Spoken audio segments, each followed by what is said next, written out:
বছর ঘুরলেই লোকসভা নির্বাচন, তার আগেই বার্তা নিয়ে দুয়ারে দুয়ারে ঘুরছে পদ্ম শিবিরের প্রতিনিধিরা। সেই মতোই শুক্রবার পূর্ব মেদিনীপুর মন্দারমণিতে বিজেপির কাঁথি লোকসভা কেন্দ্রের বুথ কর্মী সম্মেলনে গিয়ে ফের প্রতিশ্রুতির ডালা নিয়ে গেলেন শুভেন্দু অধিকারী। ক্ষমতা এলে প্রথমেই 30 লাখ রাজ্য সরকারের ভ্যাকেন্সি পূরণ করা হবে। যে 6 লাখ ভ্যাকেন্সি রাজ্য সরকার অবলুপ্ত করেছে তাও পুনর্জীবিত করবে বিজেপি, প্রতিশ্রুতি দিলেন বিরোধী দলনেতা।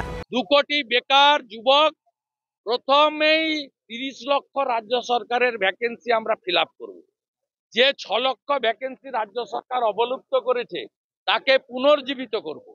50 লক্ষ পরিযায়ী শ্রমিককে বাংলায় ফেরানোর কাজ যদি কেউ করে সেটা ভারতীয় জনতা পার্টি আগামী দিনে করবে। আমরা এটা আশ্বস্ত করছি জনগণ। 2021 সালের বিধানসভা নির্বাচনে রাজ্য জুড়ে বেশ ভালোই ফলাফল করেছিল বিজেপি। বাংলা জয় না করলেও সেবার প্রধান বিরোধী দলের স্থান জয় করে পদ্ম শিবির। যদিও বেশ কয়েকটি এলাকায় বিজেপির না জেতার পেছনেও কারণ দর্শালেন বিরোধী দলনেতা। বিধানসভা নির্বাচনে আইপ্যাক বাহিনীর ভোট লুঠের জন্যই আসন হেরেছে বিজেপি, দাবি শুভেন্দুর।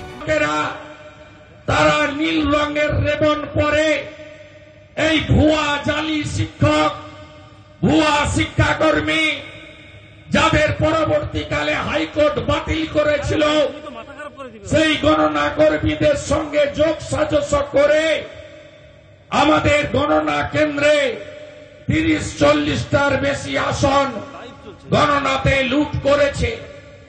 আমরা মাত্র 400 ভোটে তমলুক আসন হেরেছি।